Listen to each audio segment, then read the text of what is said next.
Let's rewind to 1984. Cassette decks whirring, joysticks creaking, and the smell of a newly unboxed quickshot still lingering in the air. That was the year China Miner arrived on the Commodore 64, quietly elbowing its way into the crowded world of unforgiving platformers.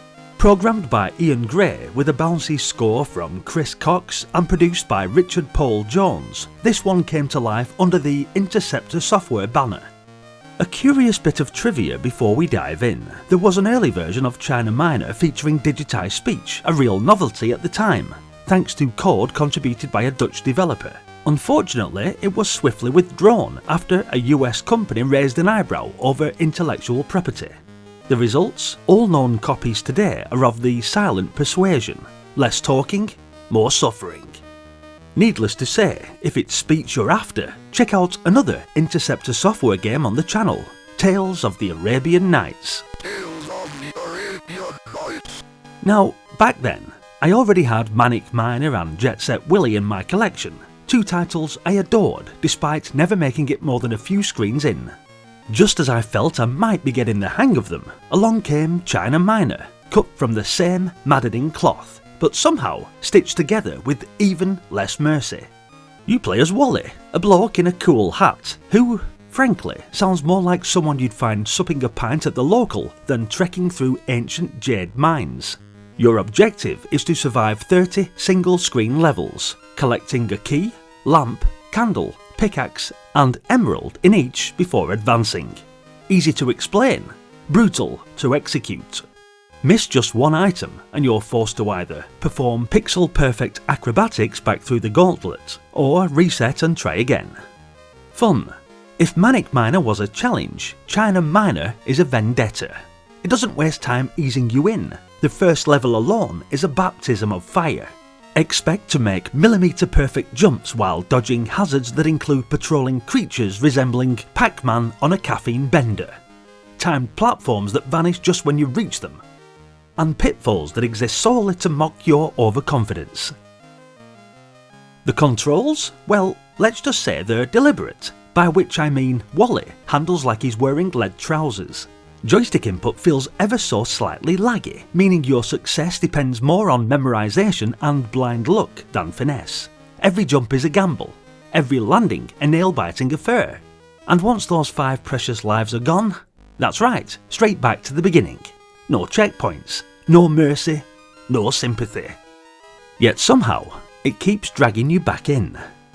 Graphically, the game embraces the C64's bright, chunky colour palette. It's not exactly a visual masterpiece, but each screen is distinct enough to aid your platforming instincts. In a game where misreading your surroundings often means death, the clean, bold layout is a small mercy. Then there's the music.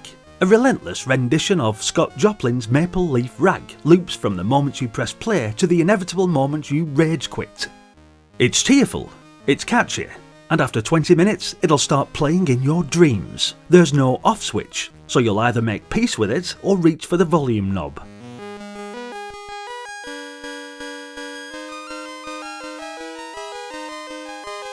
Now, let me take you back to a particular memory.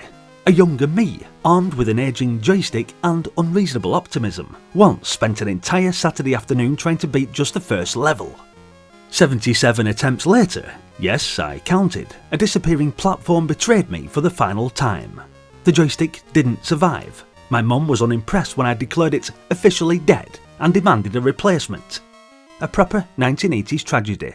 Anyone watching my live streams probably thinks I'm still rocking that same joystick. Spoiler alert, I'm cursed. But hey, we keep going, keep trying, and always give it just one more shot. That's how you keep a joystick going. 8 years. It's not 8 years old. But that, in a nutshell, is China Miner.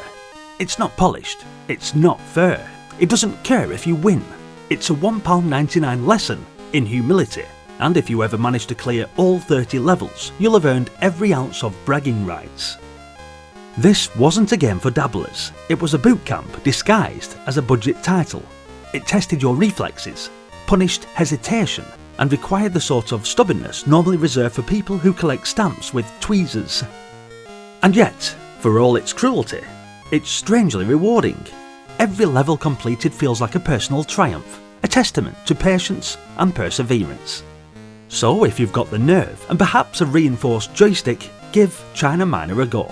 It might just break you, but if it doesn't, you'll walk away with a deeply satisfying sense of victory that only old school platformers can deliver. That's every bit as frustrating as it is addictive.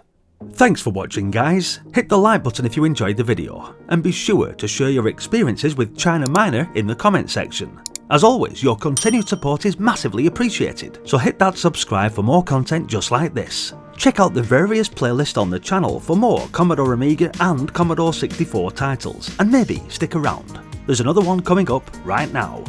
You can also visit the website at www.cheekycommodoregamer.co.uk for more retro gaming fun. Hopefully, I'll see you all in the next one.